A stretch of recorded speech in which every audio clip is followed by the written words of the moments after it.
कृष्ण हरे हरे हरे जय प्रभुपदा जय प्रभुपदा प्रभुपदा श्रील प्रभुपदा जय प्रभुपदा प्रभुपदा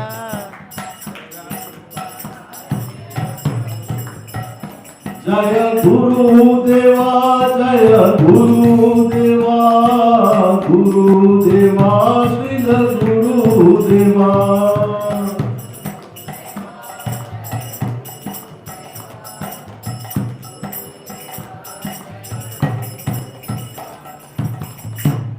ओम नमो भगवते वासुदेवाय ओम नमो भगवते वासुदेवाय ओम नमो भगवते वासुदेवाय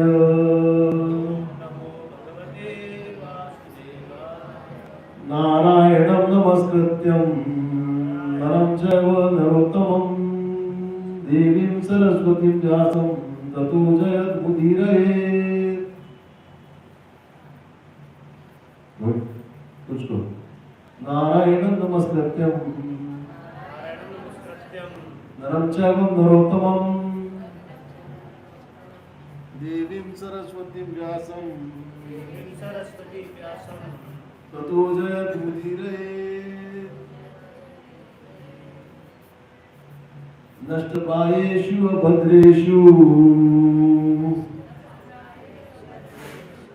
नित्यं भागवत सेवया भक्तिरुत्तम श्लोके भक्तिर्भवति नैष्ठिकी।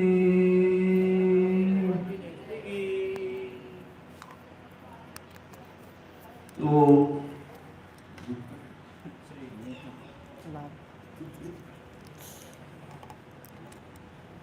नष्टप्रायेषु भद्रेषु नित्यं भागवत सेवया भक्तिरुत्तम श्लोके भक्तिर्भवति नैष्ठिकी।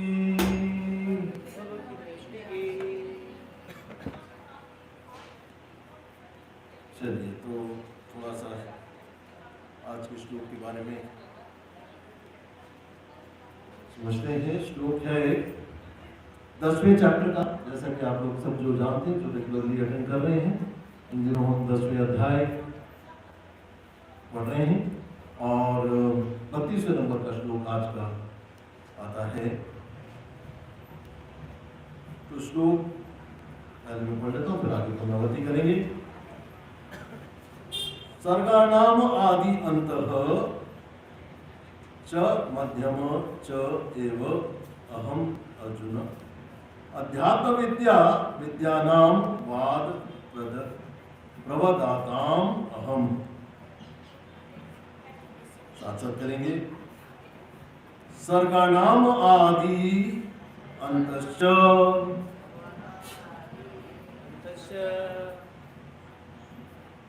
मध्यम च एव अहम अर्जुन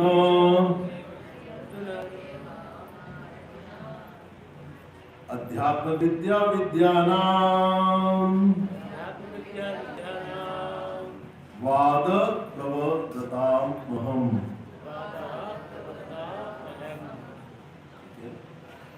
वर्ड वर्ड ट्रांसलेशन पहले मैं एक बार पढ़ूंगा, उसके बाद फिर साथ साथ करेंगे। हे अर्जुन, मैं समस्त सृष्टियों का आदि मध्य और अंत हूँ। मैं समस्त विद्याओं में अध्यात्म विद्या हूँ और तर्कशास्त्रियों में मैं निर्णायक सत्य हूँ। साथ साथ कहें, हे अर्जुन, मैं समस्त सृष्टियों का आदि मध्य और अंत हूँ। मैं समस्त विद्याओं में अध्यात्म विद्या हूँ और तर्कशास्त्रियों में मैं निर्णायक सत्य हूँ। तात्पर्य जय श्री प्रभुपाद की जय। बहुत जोर से बोलिए जय श्री प्रभुपाद की जय। एक बार और पूरी एनर्जी लगाइए जय श्री प्रभुपाद की जय। हरि बोल। तो सृष्टियों में सर्वप्रथम समस्त भौतिक तत्वों की सृष्टि की जाती है। जैसा कि पहले बताया जा चुका है कि यह दृश्य जगत महाविष्णु गर्भोदक्ष विष्णु तथा शिरोदक्ष विष्णु द्वारा उत्पन्न और संचालित है। बाद में इसका संहार शिवजी द्वारा किया जाता है। डिस्ट्रक्शन का डिपार्टमेंट जैसा अपन जानते हैं, कौन संभालते हैं? शिवजी संभालते हैं। और क्रिएशन का डिपार्टमेंट ब्रह्मा जी संभालते हैं। और मेंटेन कौन करते हैं? ठीक है। ब्रह्मा कौन सृष्टा है? सृजन पालन और संहार करने वाले ये सारे अधिकारी परम ईश्वर के भौतिक गुणों के अवतार हैं। अतः वे ही समस्त सृष्टि के आदि मध्य और अंत है। उच्च विद्या के लिए ज्ञान के अनेक ग्रंथ हैं, यथा चारों वेद, उनके छह वेदांग, वेदांत सूत्र, तर्क ग्रंथ, धर्म ग्रंथ, पुराण, इस प्रकार कुल 14 प्रकार के ग्रंथ हैं। इनमें से अध्यात्म विद्या संबंधी ग्रंथ विशेष रूप से वेदांत सूत्र कृष्ण का स्वरूप है। तर्कशास्त्रियों में विभिन्न प्रकार के तर्क होते रहते हैं, प्रमाण द्वारा तर्क की पुष्टि जिससे विपक्ष का भी समर्थन हो। जल्प कहलाता है प्रतिद्वंदी को हराने का प्रयास मात्र विदंड है, किंतु वास्तविक निर्णयवाद कहलाता है यह निर्णयात्मक सत्य प्रश्न का स्वरूप है। तो बहुत सुंदर परफेक्ट बात, कुछ बचता नहीं है समझाने का, लेकिन फिर भी प्रयास करेंगे इसके एक एक आस्पेक्ट को हम समझने का। पहले मंगलाचरण कर लेते हैं, उसके बाद आगे चर्चा करेंगे।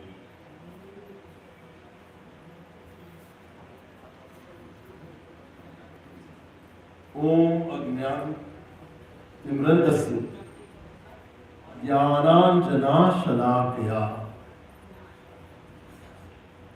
आज मंगलाचरण के साथ मंगलाचरण का मीनिंग भी समझने का प्रयास करेंगे।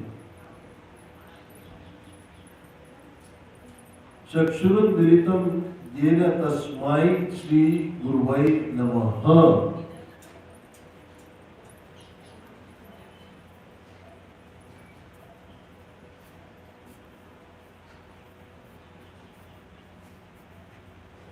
इसका अर्थ है, इसके आगे वाला श्लोक भी कर लेते हैं, फिर आगे समझेंगे। श्री चैतन्य मनोविष्टम स्थापितम येन भूतले स्वयं रूप तदा मह्यम ददाति स्वपदान्तिकम। मैं घोर अज्ञान के अंधकार में उत्पन्न हुआ हूँ और मेरे गुरु ने अपने ज्ञान रूपी प्रकाश से मेरी आंखें खोल दी। मैं उन्हें सादर नमस्कार करता हूँ। श्री रूप गोस्वामी प्रभुपाद कब मुझे अपने चरण कमलों में शरण प्रदान करेंगे, जिन्होंने इस जगत में भगवान चैतन्य की पूर्ति के लिए प्रचार योजना मतलब मिशन की स्थापना की है। फिर वंदे अहम श्री गुरु श्री युतपद कमलम श्री गुरु वैष्णवाचम श्री रूपम साग्रजातम सगन रघुनाथ विंतम तम सजीवन साद्वैतम सावधूतम परिजन सहितम कृष्ण चैतन्य देवम श्री राधा कृष्ण पादान सगन ललिता श्री विशाखा विंताक्ष। मैं अपने गुरु के चरण कमलों तथा समस्त वैष्णवों के चरणों के को नमस्कार करता हूँ। मैं श्रील रूप गोस्वामी तथा उनके अग्रज सनातन गोस्वामी एवं साथ ही रघुनाथ भट्ट एवं श्रील जीव गोस्वामी के चरण कमलों का आश्रय लेते हुए उनको सादर नमस्कार करता हूँ। मैं भगवान कृष्ण चैतन्य तथा भगवान नित्यानंद के साथ साथ अद्वैत आचार्य गदाधर पंडित श्रीवास तथा अन्य पार्षदों का उनके चरण का आश्रय लेते हुए उनको सादर नमस्कार करता हूँ। मैं श्रीमती राधा रानी तथा श्री कृष्ण की श्री ललिता तथा श्री विशाखा सखियों सहित सबको सादर नमस्कार करता हूँ। हे कृष्ण करुणा सिंधु दीन बंधु जगतपते गोपेश गोपिका कांता राधा कांता नमोस्तुते। हे कृष्ण आप दुखियों के सखा तथा सृष्टि के उत्तम हैं। आप गोपियों के स्वामी तथा राधा रानी के प्रेमी हैं। मैं आपको सादर प्रणाम करता हूँ। तप्त कांचन गौरांगी राधे वृंदावनेश्वरी वृष भानु सुते देवी प्रणमामि हरि प्रिये। मैं उन राधा रानी को प्रणाम करता हूँ जिनकी शारीरिक कांति पिघले सोने के सदृश है, जो वृंदावन की महारानी है। आप राजा वृषभानु की पुत्री हैं और भगवान कृष्ण को अत्यंत प्रिय है। वांछा कल्पतरुभ्यश्च कृपा सिन्धुभ्यश्च पतिता नाम पावनेभ्यो वैष्णवेभ्यो नमो नमः। मैं भगवान के समस्त वैष्णव भक्तों को सादर नमस्कार करता हूँ। वे कल्प वृक्ष के समान सबों की इच्छा पूर्ण करने के समर्थ हैं तथा पतित जीवात्माओं की प्रति अत्यंत दयालु हैं। श्री कृष्ण चैतन्य प्रभु नित्यानंद श्री अद्वैत गदाधर श्रीवास आदि गौर भक्त वृंद। मैं श्री कृष्ण चैतन्य प्रभु नित्यानंद श्री अद्वैत गदाधर श्रीवास आदि समस्त भक्तों को सादर प्रणाम करता हूँ। हरे कृष्णा कृष्णा कृष्णा हरे हरे, हरे राम राम राम हरे हरे। तो आज का विषय है कृष्ण ही सबके आदि मध्य और अंत है और जीवन की सर्वोच्च विद्या है अध्यात्म विद्या। इस विषय पर आज हम जानने का प्रयत्न करेंगे। तो श्लोक को एक बार पुनरावृत्ति करते हैं। सर्गाणाम निरश्च मध्यम चेवह अर्जुन अध्यात्म विद्या विद्यानाम वाद प्रवधात्म अहम। तो सबसे पहले हम सब मिलकर भगवान श्री कृष्ण के चरणों में, श्री गुरु के और वैष्णवों के चरणों में विनम्र प्रणाम अर्पित करते हैं। और आज ये श्लोक जो बहुत गंभीर है, बहुत ही सुंदर है, और यदि हम इसे हृदय से समझें तो हमारा जीवन देखने का दृष्टिकोण बदल सकता है। भगवान कहते हैं सर्गानाम मदिरश्च मध्यम चैव अर्जुन अध्यात्म विद्यानाम वाद प्रवदात्म। श्लोक आपके सामने है। हे अर्जुन, समस्त सृष्टियों में मैं ही आदि मध्य और अंत हूं, और मैं सभी विद्याओं में मैं अध्यात्म विद्या हूं, और विचार करने वालों में मैं वाद हूं। देखिए, यह कोई साधारण कथन नहीं। यह श्लोक हमें 3 बहुत बड़े सत्य बताता है। संसार को कैसे देखना है, शिक्षा को कैसे देखना है, और आपसी चर्चा को कैसे देखना है। और इन तीनों के केंद्र में कौन है? श्री कृष्ण।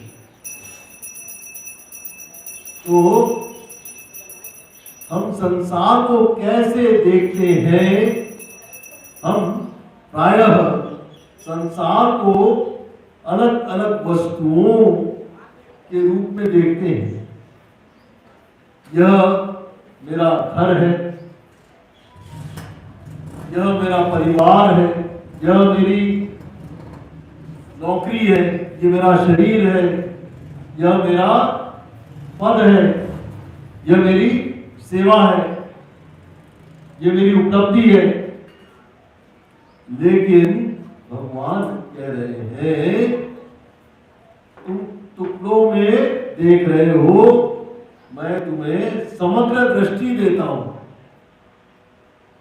सर्गानाम आदि मतलब जो कुछ भी उत्पन्न हो रहा है, जो कुछ भी टिक रहा है, जो कुछ भी समाप्त हो रहा है, उस सब के पीछे मैं। हम सोचते हैं कि संसार स्वतंत्र है, भगवान कहते हैं नहीं। हम सोचते हैं कि घटनाएं बस हो रही हैं, भगवान कहते हैं नहीं। हम सोचते हैं कि हम बहुत कुछ नियंत्रित कर रहे हैं, तो भगवान कहते हैं नहीं, वास्तविक नियंत्रण मेरा है। दूसरे बिंदु को समझते हैं।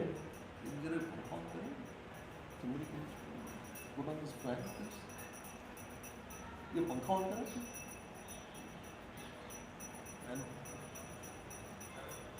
ये कौन है?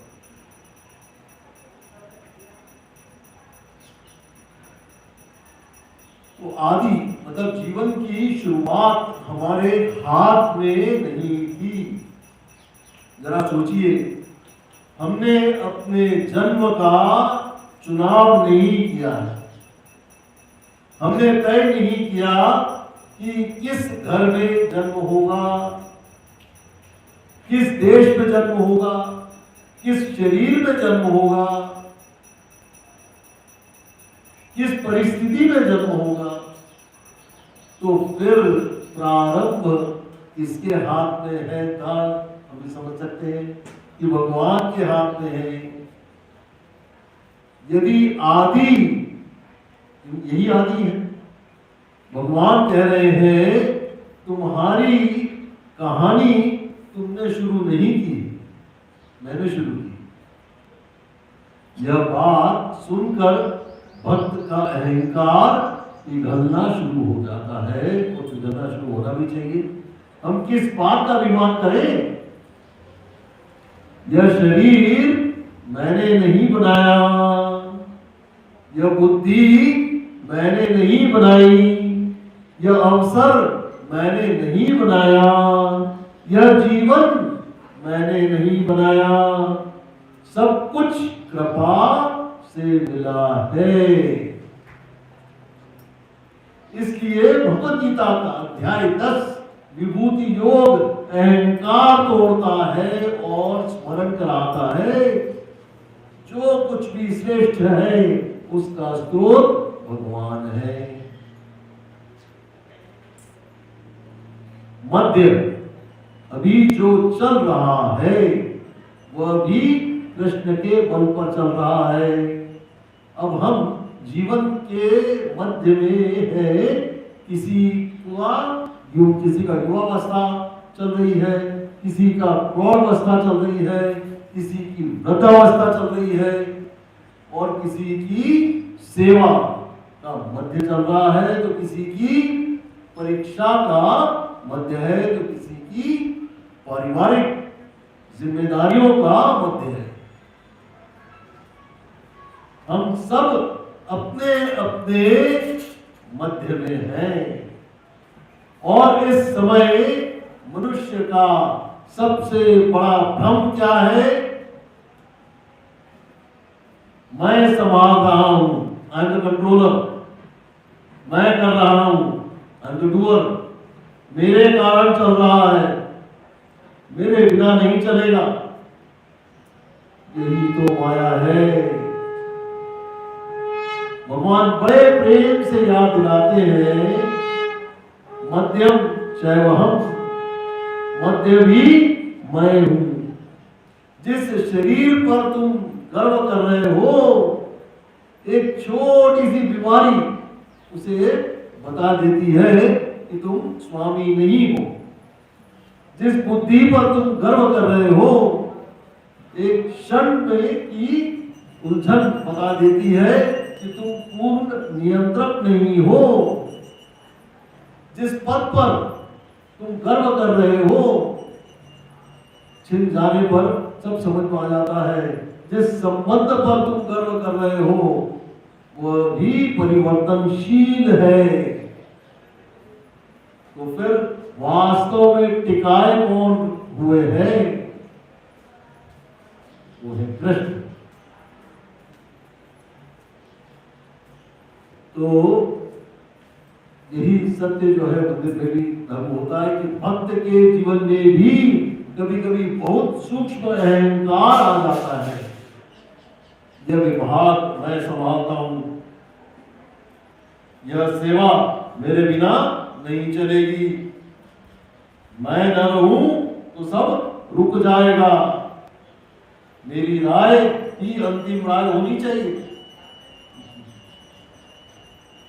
भगवान कहते हैं सेवा तुम्हारी नहीं मेरी है, मंदिर तुम्हारा नहीं मेरा है, लोग तुम्हारे नहीं मेरे हैं, तो व्यवस्था तुम्हारी नहीं मेरी है। तुम्हें सेवा का अवसर मिला है, यह तुम्हारा सौभाग्य है, स्वामित्व नहीं। यह भाव आ जाए तो सेवा शुद्ध होने लगती है। अब अंत को समझते हैं। हर चीज का अंत होगा। भगवान आगे कहते हैं अंतश्च, मैं ही अंत हूं। इस संसार का सबसे बड़ा सत्य है जिसे हम सुनना नहीं चाहते। हर चीज का अंत होगा। शरीर का अंत होगा, यश का अंत होगा, पद का अंत होगा, विवादों का अंत होगा, संपत्ति का अंत होगा, इस संसार की व्यवस्थाओं का भी अंत होगा। जो आया है वो जाएगा, जो प्रकट है, जो भी कुछ प्रकट हुआ है वो अप्रकट होगा। और यह भौतिक जगत नित्य नहीं, लेकिन यहाँ एक बहुत महत्वपूर्ण गौड़िया सिद्धांत समझने की हमको आवश्यकता है, जो सावधानी हमको देनी है कि अंत का अर्थ यह नहीं कि जीव की सत्ता मिट जाती है। जीव नित्य है, भगवान नित्य है, भगवान का धाम नित्य है, भक्ति नित्य है। यहाँ अंत का अर्थ है भौतिक प्रकट व्यवस्था का समापन भी भगवान के अधीन है। अर्थात भगवान केवल उत्पत्ति के कारण नहीं, विनाश के भी परम नियंता है।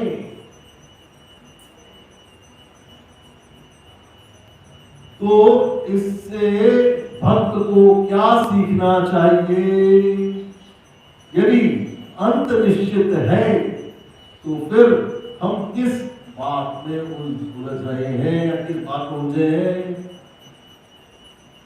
जो वस्तु छूट ही जाने वाली है उसके लिए हम जीवन भर लड़ते क्यों हैं? जो शरीर रहने वाला नहीं उसी के लिए सारी चेष्टा, उसी के लिए शून्य आध्यात्मिक निवेश या बुद्धिमत्ता है। तो यह श्लोक हमें झकझोरता है, कहता है तुम्हारा जन्म ही भगवान के अधीन था, वर्तमान भी भगवान के अधीन है और अंत भी भगवान के अधीन होगा। तो फिर इस बीच के समय को व्यर्थ क्यों गंवाया जाए? जीवन का सबसे बड़ा प्रश्न मैं कौन हूं? अब भगवान श्लोक के दूसरे भाग में कहते हैं अध्यात्म विद्या विद्यानाम, मतलब सभी विद्याओं में मैं अध्यात्म विद्या हूं। यहाँ भगवान एक महान घोषणा कर रहे हैं कि दुनिया में अनगिनत प्रकार का ज्ञान है। कोई डॉक्टर है, कोई इंजीनियर है, कोई वैज्ञानिक है, कोई कलाकार है, कोई प्रबंधक है, वो कोई वक्ता है। यह सब उपयोगी है, लेकिन भगवान पूछते हैं क्या यह ज्ञान तुम्हें तुम्हारे वास्तविक स्वरूप से परिचित कराता है? तुम डॉक्टर बन गए, बहुत अच्छी बात है, लेकिन क्या तुम्हें यह पता चला कि तुम शरीर नहीं आत्मा हो? तुम बहुत बड़े विद्वान बन गए, अच्छा है, लेकिन क्या तुम्हें यह पता चला कि तुम कृष्ण के नित्य अंश हो? तुमने संसार को बहुत कुछ ज्ञान दिया होगा, लेकिन तुमने अपने ही अस्तित्व को सत्य जाना है। यदि नहीं तो मूल विद्या अभी बाकी है। वो क्या है? अध्यात्म विद्या क्यों सर्वोच्च है? क्योंकि बाकी सारी विद्याएं बाहर की चीजें सिखाती हैं। अध्यात्म विद्या स्वयं को सिखाती है, स्वयं को जानने के बारे में सिखाती है। बाकी ज्ञान हमें साधन दे सकता है, अध्यात्म विद्या हमें लक्ष्य देती है। बाकी ज्ञान बता सकता है कि पैसे कैसे कमाए जाते हैं, शरीर कैसे ठीक रखा जा सकता है, समाज में कैसे सफल हो सकते हैं, प्रस्तुति कैसे दी जा सकती है, संगठन कैसे चलाया जा सकता है।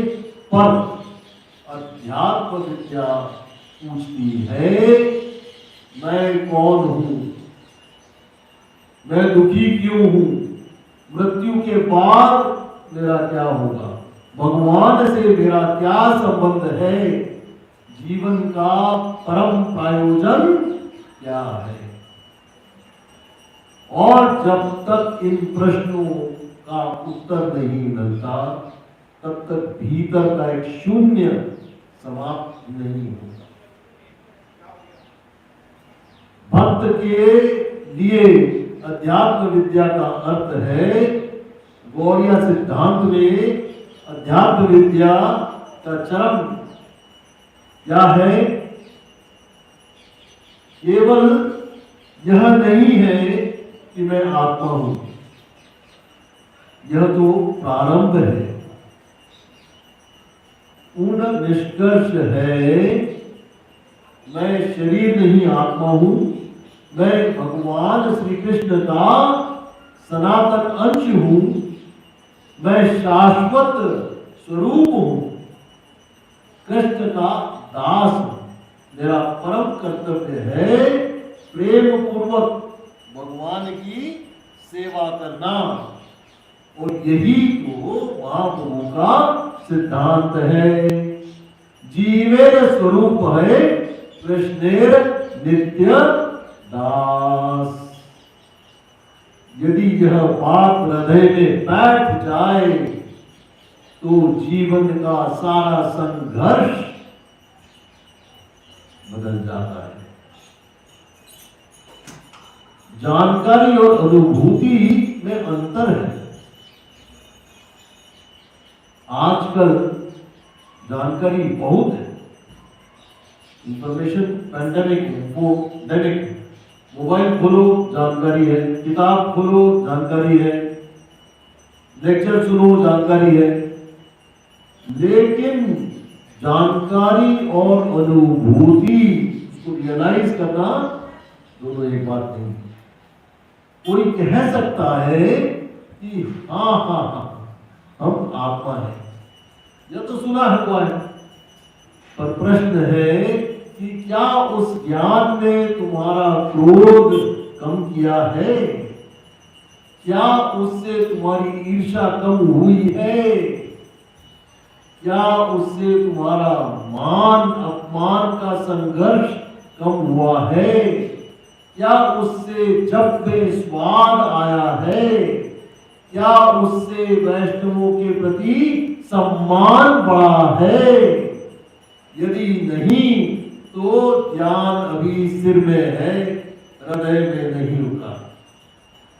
तो केवल एक जानकारी स्वरूप में रियलाइजेशन नहीं हुआ है। तो सच्ची अध्यात्म विद्या हृदय बदलती है, इट ट्रांसफॉर्म्स योर हार्ट। हम इतने अशांत क्यों हैं, प्रश्न उठता है। क्योंकि हमने बहुत सी विद्याएं सीखी लेकिन स्वयं को भूल गए। हमने संसार को पढ़ा पर अध्यात्म को नहीं पढ़ा, आत्मा को नहीं पढ़ा। हमने मशीनों को समझा पर मन को नहीं समझा। हमने शरीर को पोषण कैसे किया जाए सीखा, पर आत्मा की भूख नहीं समझी। तो आत्मा की भूख क्या है? कृष्ण का संबंध, कृष्ण से संबंध, कृष्ण का नाम, कृष्ण कथा, कृष्ण सेवा। जब आत्मा को उसका आहार नहीं मिलेगा तो भीतर खालीपन रहेगा। इसलिए भगवान कहते हैं सभी विद्याओं में अध्यात्म विद्या मैं हूं। अब तीसरा बिंदु और इसमें समझने योग्य है कि वाद प्रवाद का अहम। भगवान कहते हैं जो तर्क वितर्क करने वाले हैं उनमें वाद मैं हूं। बहुत अद्भुत बात है कि भगवान ये नहीं कह रहे कि मैं हर बहस हूं, वे कह रहे हैं कि मैं वाद हूं। वाद का अर्थ क्या है?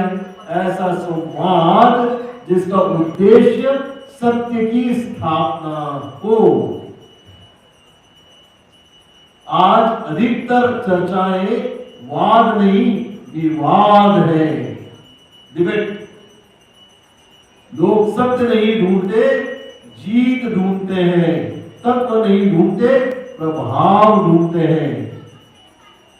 समाधान नहीं ढूंढते, अपना महत्व सिद्ध करना चाहते हैं। ऐसी चर्चा में भगवान नहीं प्रकट होते।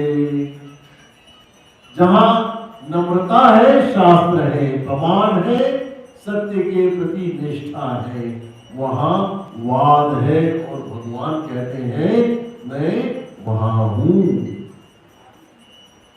तो मंदिर जीवन में इसकी बहुत आवश्यकता है। कभी सेवा के विषय में चर्चा होती है, कभी प्रबंधन के विषय में चर्चा होती है, कभी शास्त्रीय निष्कर्ष के विषय में, कभी आचरण के विषय में। यदि चर्चा का उद्देश्य है कृष्ण को कैसे प्रसन्न किया करें, सेवा कैसे शुद्ध हो, सिद्धांत कैसे ठीक से समझे, भक्तों का कल्याण कैसे हो, तो यह वाद है। लेकिन यदि चर्चा का उद्देश्य मेरी ही बात मानी जानी चाहिए, मुझे कम ना आना जाए, मैं हारू नहीं, उसे सबक सिखाना है, तो वह वैष्णव चर्चा नहीं रह जाती। शास्त्र का प्रयोग सेवा के लिए होना चाहिए, शस्त्र की तरह नहीं। कभी कभी लोग शास्त्र को भी हथियार बना लेते हैं, शस्त्र बना लेते हैं। तो श्लोक जानते हैं कि तर्क आता है, कंठस्थ बातें हैं, लेकिन हृदय में दया नहीं, नम्रता नहीं, सेवा भाव नहीं, तो फिर शास्त्र भी शस्त्र बन जाता है। तो गौड़िया संस्कृति में शास्त्र का उद्देश्य है जीवन को प्रकाश देना, भ्रम को दूर करना, कृष्ण तक ले जाना, नम्र को बनाए रखना, नम्र बनना, न कि दूसरों को चोट पहुंचाना। Never hurt anybody. महाप्रभु की परंपरा केवल दार्शनिक रूप से प्रबल नहीं है, यह हृदय की परंपरा है। यहाँ ज्ञान का अंत प्रेम में होता है। यह श्लोक भक्त को 3 दिशाएं देता है। यदि हम इस श्लोक को जीवन में रख लें तो भक्त जीवन बदल सकता है, भक्त का जीवन बदल सकता है। पहली शिक्षा क्या है, पहली दिशा क्या है कि हर आरंभ में कृष्ण को देखो, हर मध्य में कृष्ण पर आश्रित रहो, और हर अंत में कृष्ण की व्यवस्था को मानो। दूसरी दिशा, जीवन की सबसे बड़ी विद्या आत्मा, परमात्मा और उनके संबंध को जानना। तीसरी दिशा, चर्चा ऐसी हो जिससे सत्य प्रकट हो, अहंकार नहीं।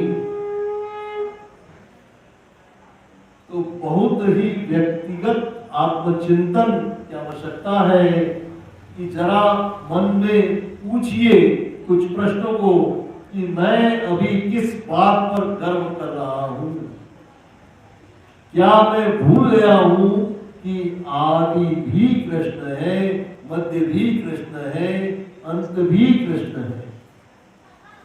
मैं क्या सीख रहा हूं, केवल दुनिया में टिकना या भगवान तक पहुंचना।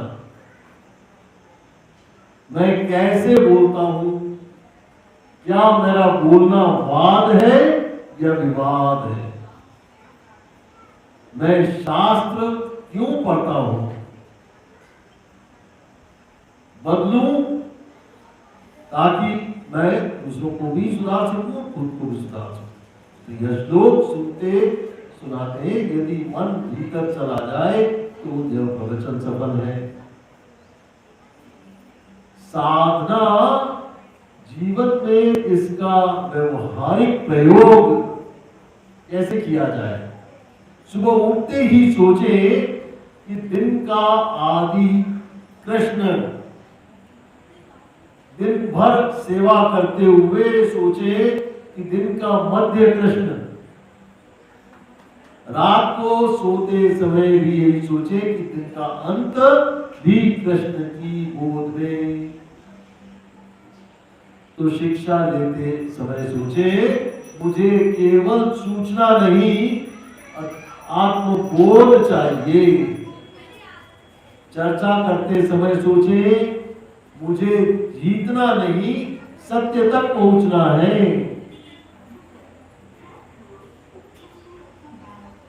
तो अंतिम भाव पर चर्चा करना प्रयत्न करूंगा कि भगवान आज हमें बुला रहे हैं, कह रहे हैं कि तुम संसार को मुझसे पृथक मत देखो, तुम ज्ञान को मुझसे दूर ले जाने वाली चीज मत बनाओ, तुम चर्चा को अहंकार का खेल मत बनाओ। मुझे अपने जीवन के आरंभ में रखो, वर्तमान में रखो और अंत में रखो। मुझे अपनी शिक्षा का केंद्र निश्चित रूप से बनाओ। मुझे अपनी वाणी की पवित्रता बनाओ। और यही तो भक्ति है, जहां जीवन का हर आयाम कृष्ण से जुड़ जाए। इस पूरी बात का निष्कर्ष स्वरूप अगर मैं आपसे कुछ चर्चा करना चाहूं तो आज के श्लोक से हम यही सीखते हैं कि कृष्ण ही सबके आदि मध्य और अंत है। सर्वश्रेष्ठ विद्या अध्यात्म विद्या है। सर्वश्रेष्ठ चर्चा यह है कि जिसमें सत्य की खोज हो और बढ़िया सिद्धांत, बढ़िया निष्कर्ष। जीवन नित्य है, कृष्ण का अंश है और उसका शाश्वत धर्म कृष्ण की सेवा है।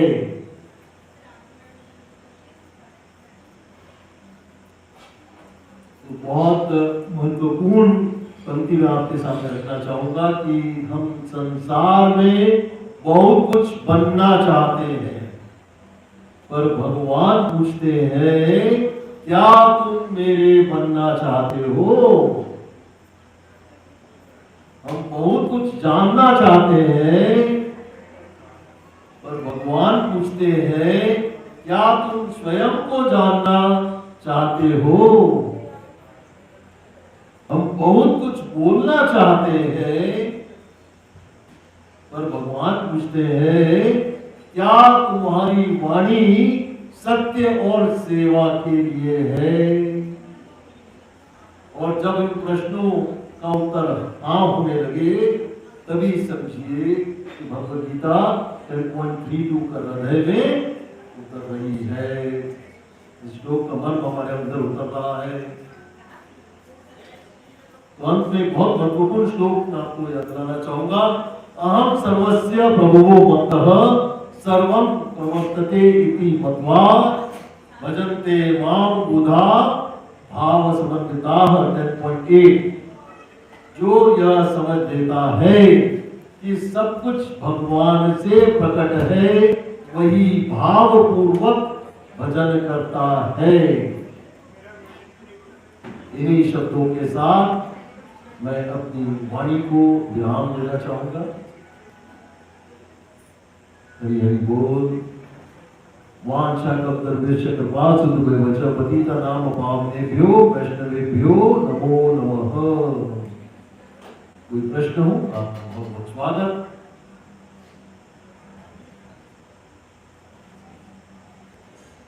जी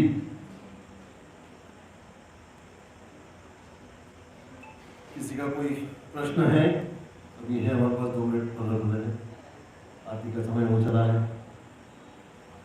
इस श्लोक से संबंधित हो या कोई और आध्यात्मिक प्रश्न जीवन के संकटों से संबंधित कोई प्रश्न, जैसा कि आप में से शायद कई जानते हो या ना भी जानते हो, मैं परिचय रूप में बता सकता हूँ कि मैं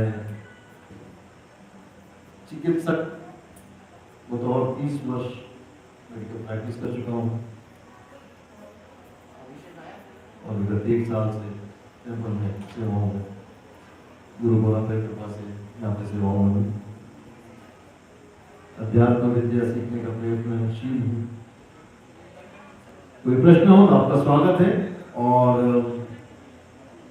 अभी याद नहीं आ रहा हो तो बेशक आप इंदौर इस्कॉन के चैनल पे भी कमेंट सेक्शन में प्रश्न कर सकते हैं, और यही वीडियो जो है मेरे व्यक्तिगत चैनल पे, नेता गौरव टीवी चैनल पे भी उपलब्ध रहेगा। उस पर आप निश्चित रूप से कोई प्रश्न मुझसे पूछ सकते हैं।